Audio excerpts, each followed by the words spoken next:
मायानगरी मुंबई में जबलपुर का नाम रोशन करने वाले मशहूर फिल्म अभिनेता प्रेमनाथ की आज पुण्यतिथि है। 3 नवंबर 1992 को दिल का दौरा पड़ने के बाद प्रेम नाथ का निधन हो गया था। और अगर हम जबलपुर की बात करें तो जबलपुर से प्रेमनाथ का ना केवल गहरा लगाव रहा है बल्कि उनका घर भी यहाँ पर है। और इस वक्त आप जो देख सकते हैं कि यहाँ पर उनकी जो नर्मदा के तट जिलहरी घाट में यहाँ पर उनकी एक समाधि बनाई गई है। और हर साल जब उनकी पुण्यतिथि होती है या उनकी जन्म जयंती होती है तो जबलपुर के जो स्थानीय कलाकार हैं, जो प्रेमनाथ के प्रशंसक हैं, वो यहाँ पर आते हैं और उन्हें अपना श्रद्धा सुमन अर्पित कर उन्हें श्रद्धांजलि देते हैं। और इस वक्त भी आज जब उनकी पुण्यतिथि है तो यहाँ के जो स्थानीय कलाकार और लोग हैं वो यहाँ पर आए हैं। हम उनसे ही बात करते हैं। ये बताइए कि आज आप लोग आए हैं। प्रेमनाथ जी की कर्मभूमि तपोभूमि है। जबलपुर शहर संस्कार धानी माँ नर्मदा के किनारे में वो बसे हुए थे और उनके अंतिम दिनों में उनकी इच्छा थी कि मैं अपनी आखिरी सांसें नर्मदा किनारे लूँ। मैं उनका हृदयघात हुआ 90 में और वहाँ से अस्थि कलश उनका जबलपुर लाया गया। उनकी इच्छा थी कि मैं नर्मदा में मेरा होए सब कुछ। मेरे उनके बड़े बेटे मोंटी नाथ जी ने अस्थि कलश लाए और यहाँ पे स्थापित करे और समाधि के रूप में यहाँ आज हम देख रहे हैं। और आज उनकी पुण्यतिथि पर उनके जितने फ़ैन हैं, चाहने वाले हैं, वो यहाँ आते हैं और यहाँ पे आके आज श्रद्धांजलि दिए। अभी उनका 21 तारीख को जन्मदिन है तो हम लोग सब यहाँ आएंगे और पुष्पांजलि देंगे। ये बताइए कि आज प्रेमनाथ जी की जो है पुण्यतिथि है, आप लोग हर साल आते हैं जी। वो एक बेहतरीन कलाकार थे। जबलपुर जैसे छोटे शहर से निकल के मायानगरी मुंबई में उन्होंने एक अलग पहचान बनाई। मैं समझता हूँ कि जबलपुर हमारे शहर का नाम जो अपने पूरे देश में फैलाने वाले कुछ चुनिंदा लोग हैं, उन चुनिंदा लोगों में से एक बहुत बड़ा और बहुत प्रारंभिक नाम आदरणीय प्रेमनाथ जी का रहा है। और जिनकी सोच हमें आज भी ये बताती है कि उन ज़मानों में जब यहाँ आने के मार्ग नहीं थे, कितनी दुर्गमता थी, तब उन्होंने यहाँ आके नित्य रोज़ दर्शन करते थे। और नर्मदा जी का ये घाट तो उन्होंने ही अपने शहर में और पूरे देश में विख्यात किया है। तो नर्मदा जी के प्रति उनकी आस्था और लगाव और जीवन को एक नई स्टाइल, एक नया स्वरूप से जीने की कला उन्होंने इस जबलपुर शहरवासियों की लाइफ स्टाइल पर प्रभाव डाला है। उनका ये बहुत पुराने समय से बना हुआ ये निवास, हम समझ सकते हैं कि उनकी लाइफ स्टाइल कैसी थी।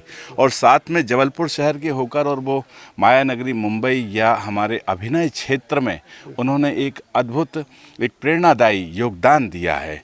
वो योगदान ऐसा है कि जिससे जबलपुर शहर की व्यक्तित्व, पर्सनालिटी एक राष्ट्रीय और एक कलात्मक व्यक्तित्व होता है, कितना बड़ा विचारक होता है, कितना बड़ा कलाकार होता है। इस शहर ने हमें और भी मूर्तियों को दिया है, जैसे अपना आचार्य रजनीश जी को हमें स्मरण करना पड़ेगा। इस तरह के अनेक, महर्षि महेश योगी उसी क्रम में एक कला जगत से जुड़े हुए, एक बेहतरीन जीवन शैली से जुड़े हुए हमारे प्रेमनाथ जी ये फिल्मी दुनिया में कोई साइड के व्यक्तियों में से नहीं थे।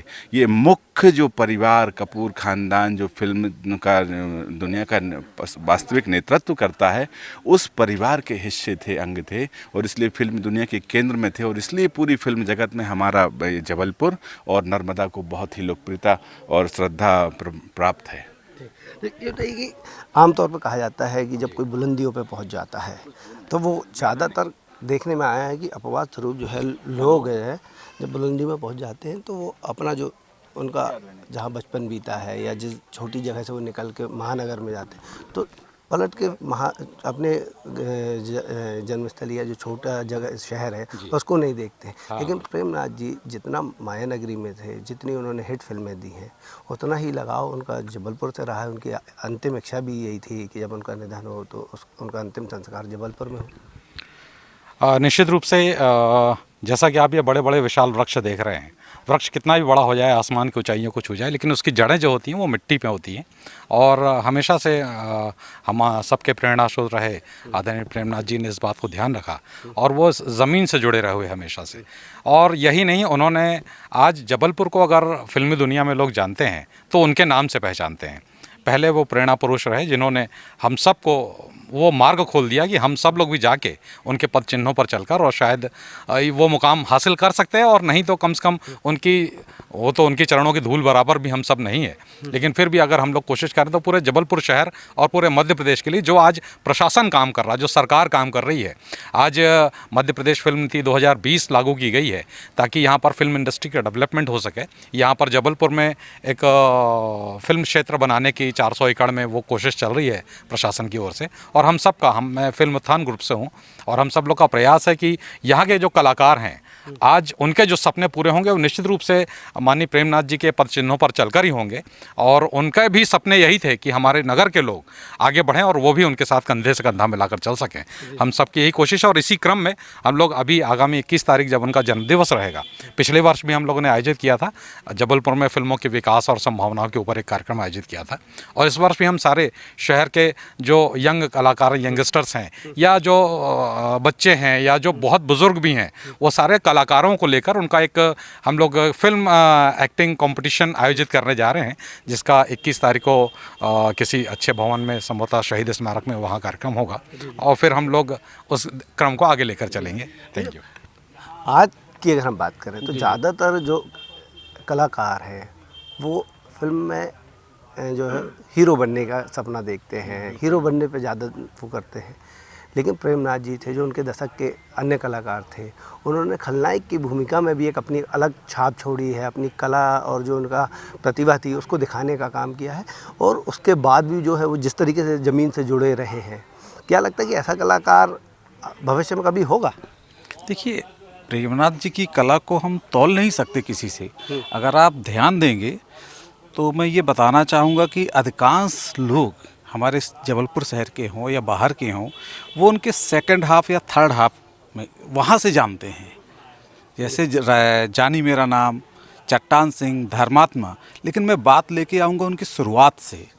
जब उनने शुरुआत की थी फिल्म 1946 या 7 में अजीत से, उसके बाद राज कपूर ने जो पहली फिल्म बनाई थी आग, अगर आपने देखी हो, उसमें उनका अभिनय देखिए आप। इसके बाद आप बरसात में देखिए एक मस्त मौला खिलंदर। इसके बाद जब बीना राय से शादी करने के बाद उन्होंने पीएन प्रोडक्शन बनाया, तो उन्होंने जो फिल्में बनाई, एक गोलकुंडा का कैदी, ये अंग्रेजी और हिंदी दोनों भाषाओं में फिल्म बनी हुई थी, उसमें उनका अभिनय देखिए। बहुत कम लोगों ने वो फिल्में देखी होंगी मेरे ख्याल से। इसी प्रकार आप चंगेज खान देखिए, जब शेख मुख्तियार एक लंबी चौड़ी जो पर्सनालिटी है, उनके सामने जो खड़े होकर जब वो बोलते, तो उनके जो एक्टिंग का अंदाज़ था बड़ा सहज, मतलब कहीं से ये नहीं लग रहा कि वो अभिनय कर रहे हैं। चाहे वो हास्य कलाकार के रूप में आए हों, बाद में विलेन के रूप में आए हों, तो आपको अगर हीरो बनना है तो सबसे पहले तो आपकी शारीरिक भाषा, चेहरा मोहरा, वॉइस क्वालिटी, सारी चीज़ों में ये होना चाहिए और कॉन्फिडेंस होना चाहिए। आजकल लोग क्या नकल करते हैं। आप प्रेमनाथ जी को देखिएगा, लोग धर्मेंद्र जी को कहते हैं कि हीमैन है। अगर आप देखें उनकी बॉडी बिल्डिंग वगैरह कितनी मस्त बॉडी, कि पहले हीमैन वो थे। अगर आप उनको देखेंगे, रुस्तम सोहराब एक फिल्म बनी हुई थी जिसमें सुरैया के साथ उन्होंने बेटे का किरदार अदा किया था और पृथ्वीराज कपूर ने इनके पिता का रोल अदा किया था। उन दोनों की आप तलवारबाजी देखिए, डायलॉगबाजी देखिए, और इसी प्रकार वो पहले अभिनेता थे जो उस समय सुरैया के साथ जिन्होंने काम किया, और सुरैया के साथ 2 भूमिकाएं निभाई उन्होंने, एक हीरो की फिल्म सोखिया में और दूसरी भूमिका रुस्तम सोहराब में बेटे की। तो उस ज़माने की टॉप हीरो, मतलब आप कैसे काम कर सकते हैं इस प्रकार जब आपके अंदर कोई क्षमता होती। और मेरा विचार है व्यक्तिगत रूप से कि एक्टिंग हम कहीं से भी सीख लें, लेकिन जब तक हम उस किरदार को अपने अंदर जब्त नहीं करेंगे तब तक हम एक्टिंग नहीं कर सकते। Thank you. आज जो है प्रेमनाथ जी की पुण्यतिथि है, जबलपुर में खासा लगा हुआ है, किस तरह से आज आप लोग याद कर रहे हैं? यहाँ पर आप उनकी समाधि पे आप लोग आए हैं। देखिए, जहाँ तक आज उनकी पुण्यतिथि है, और इस उपलक्ष्य में ये कहना चाहता हूँ कि वे जबलपुर की पहचान थे। अगर उनका शुरू से काम देखा जाए तो आज की नई जनरेशन शायद उतना ना जाने, लेकिन जो मिड 80s या उससे पहले के हैं वो उनको एक प्रकार से अपने आप में एक संस्था मानते हैं, जो एक्टिंग का एक इंस्टीट्यूट था, और उससे आगे आने वाली पीढ़ी भी बहुत कुछ सीख सकती है। मैं तो ये मानता हूँ कि जो उनका सपना था कि जो जबलपुर है उसको पहचान मिल सके और आगे जो नई प्रतिभाएं हैं उनको मौका मिल सके, और इसी के लिए हम लोग भी कार्यरत हैं। और हम चाहते हैं कि हम लोग ऐसा ग्रुप बनाएं जिससे अच्छे से अच्छा काम कर सकें और उनकी पहचान और आगे बढ़ा सकें। उनके जो परिवार के लोग हैं, उनके जी। बेटे हैं, क्या लगता है वो यहाँ पर आते हैं, आप लोगों से संपर्क में भी हैं? हाँ जी, एक्चुअली हमारा जो ग्रुप है उनसे वो कांस्टेंट टच में रहते हैं, और आगे भावी कुछ योजनाएं हैं जिसमें आगे आकर प्रोडक्शंस में हम लोग आएंगे और नई प्रतिभाओं को और मौका देंगे। जैसे वो खुद थे उनकी तो खैर हम धूल भी नहीं है, बट हम चाहेंगे कि उसके बेस पर जबलपुर की प्रतिभाएं आगे बढ़ें। मेरा एक आखिरी सवाल है कि प्रेमनाथ जी का घर यहाँ पर है, वो एक यहाँ पर थिएटर का संचालन भी करते थे, तो उनसे जो जुड़ी चीज़ें हैं उसको आज क्या लगता है सरकार सहेज पाई है कि अभी और ज़रूरत है सहेजने की? नहीं, जहाँ तक सहेजने की बात है मैं तो ये समझता हूँ कि उसमें बहुत आवश्यकता है, क्योंकि अभी हम शायद उसका 5% भी नहीं कर पाए हैं, और उसमें काफ़ी काम करने की ज़रूरत है। और इसमें किया जाए तो जबलपुर भी एक जैसे बम्बई फिल्म नगरी है, उस प्रकार से जबलपुर भी एक सेंटर बन सकता है फिल्म मेकर्स का। यहाँ भी प्रतिभाओं की कोई कमी नहीं है, बस ज़रूरत है तो इच्छा शक्ति की, बस ये कहना चाहूँगा। तो देखिए, जो कलाकार हैं, जो प्रेमनाथ के प्रशंसक हैं, उनका कहना है कि सरकार को अब ठोस कदम उठाने होंगे, उस दिशा में काम करना होगा कि जो जबलपुर की के लिए जो सपना प्रेमनाथ ने 70 और 80 के दशक में देखा था कि यहाँ के जो कलाकार हैं उन्हें प्रॉपर मायानगरी का रुख ना करना पड़े, उनको यही काम मिल सके, यहाँ पर एक फिल्म इंडस्ट्री डेवलप हो सके, उस पर अब काम करने की ज़रूरत है। और यही वजह है कि जब पुण्यतिथि हो या फिर जब उनकी जन्म जयंती होती है तो जो जबलपुर के 70-80 के दशक के जो लोग हैं, उन्हें जो चाहने वाले हो, जो आज की भावी पीढ़ी है, वह यहाँ पर आती है, उन्हें नमन करती है और उनके बताए हुए रास्ते पर चलने का संकल्प भी लेती है। कैमरामैन गणेश विश्वकर्मा के साथ अभिषेक शर्मा, IBC 20।